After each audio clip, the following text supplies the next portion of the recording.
Hi, my name is Hannah, and this is my response to Victoria in front of the timeline for the far future. Crickets. Nothing but the chirp, chirp, chirp. That's not really chirping, but just obnoxious loud wings. Even before tonight, it's a concept that Vicky has always had trouble wrapping her mind around. The only time wings should be allowed to make sound is when the thick currents of the wind are beating against them. Anything else is unnatural. But what had once been a mere annoyance, an itch that Vicky's brain couldn't scratch, is now a steady pulse, a pulse that seems to surround the dense forest. All of it is a grim reminder that she doesn't have a lot of time. However, unlikely it may be for a neighbor to happen across the cabin, she can't take any risk. Along with the incessant chirping, there's also the unavoidable presence of the rising sun. Along with the incessant chirping, there's also the unavoidable presence of the rising sun. The sky, which had been a pure indigo when she started, is rapidly shifting to cerulean. Hurry, hurry, hurry. Vicky takes a quivering inhale.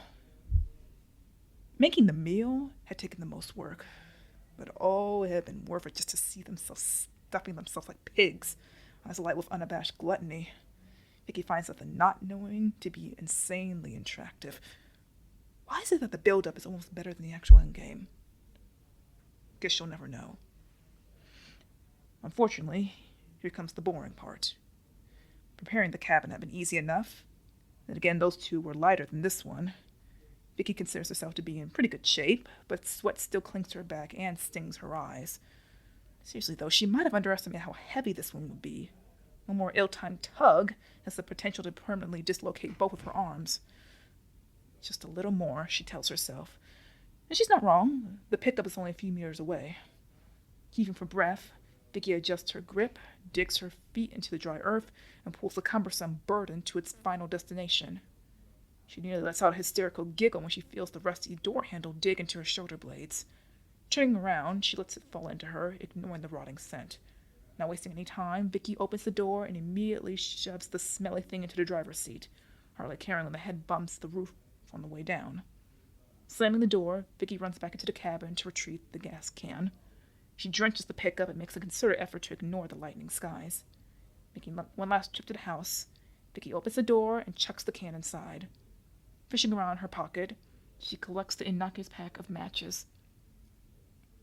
Standing in front of the cabin, Vicky scratches the red tip against the red and white strip. Despite her window of time growing narrower by the minute, Vicky feels calmer than she has all night. The rhythmic scratching blots out the cricket's blaring sirens.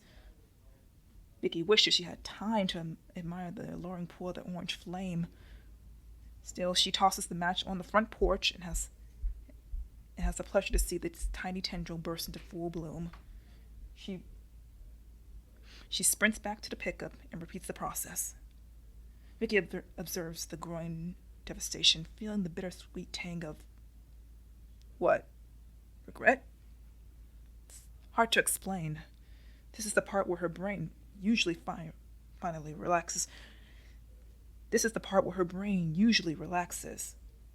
Then again, maybe Vicky's mixed feelings aren't so hard to explain after all. If possible, she would have let them live.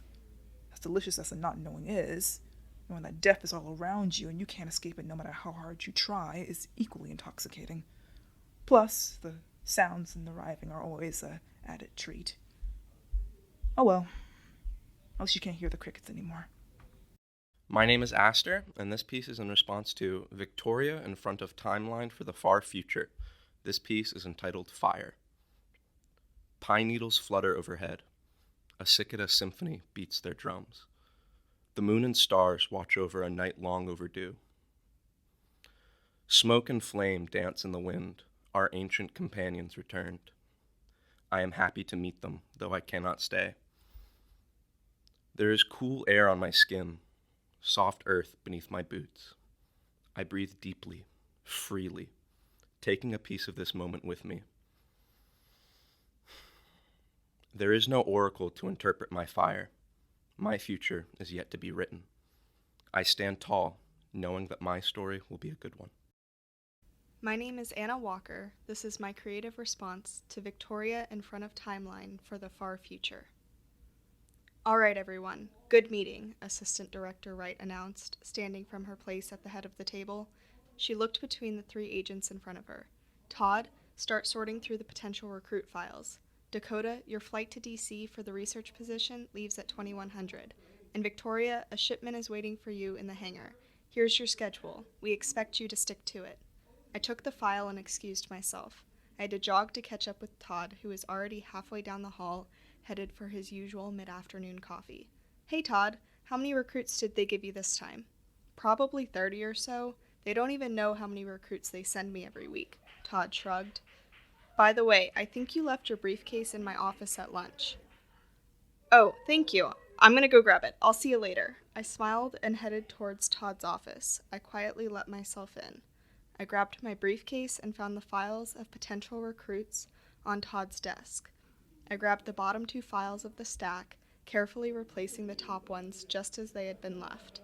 As I went to slide the files into my bag, a door slammed in the office next to Todd's, sending reverberations across his door. The noise startled me, and I dropped the files. I waited a few moments before scooping the files off the floor. I took a few deep breaths to slow my racing heart and slid the files into my briefcase. I quickly surveyed the room to make sure everything was exactly as it should have been. Satisfied, I headed out to my car. After picking up the shipment A.D. Wright had assigned me, I drove back to my little studio apartment on the edge of the city and wrestled 8 banker's boxes up the back flight of stairs. After 8 months of weekly shipments, I mastered carrying 3 at a time, but I knew better than to push my luck. Even late afternoon in the back stairwell, I couldn't risk a box spilling out where anyone could see. As far as my neighbors and landlords knew, I, Victoria Scott, worked at a small family law firm as a file clerk in the next town over. If someone were to see me carrying file boxes, it might not seem so out of place. But if they saw the photos, the data, and the evidence in those boxes, there would be problems. Big ones. But I was careful. Living like this was lonely, but I didn't have a choice. As far as my neighbors and landlords knew, Victoria Scott was my real name. In the quiet of my old apartment, I had rehearsed the new name, forged driver's license in hand. Victoria Scott, Vicky, Vivi, Tori, Victoria. After setting the final 2 boxes in my kitchen, I locked the door and double-checked that my blinds and curtains were drawn. All right, Avea, let's see what damage you've done now, I whispered, pulling the lid off of the box next to me. Avea, or the Alliance of Vulnerable and Exceptional Young Adults, recruited me when I was 19, when I was burned out and a little desperate to save the world. I was a perfect Avea candidate, gifted based on my IQ, driven to be the best anything I could be, and utterly tired of school. I hadn't heard of Avea until someone slipped a flyer under the door of my college dorm, but within the last 4 years, I quickly learned everything I wished I never knew. My stomach turned. Inside the first box, photos of forest fires, failed medical innovations, crime interventions turned bad, and more carnage than I cared to acknowledge stared back at me. I pushed the box away and pulled the lid off of the next one. A dozen files. The next one.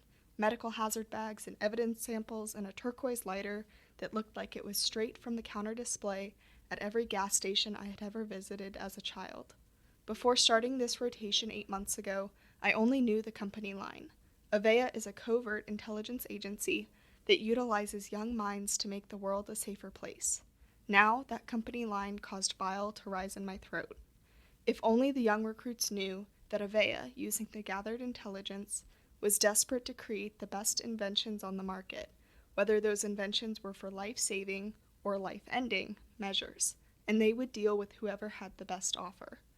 At the satellite office I worked out of, I was charged with disposing of the evidence of the black market deals and failed inventions. Apparently my 1 semester as a criminal justice major, with an emphasis on forensics, made me yet another perfect candidate.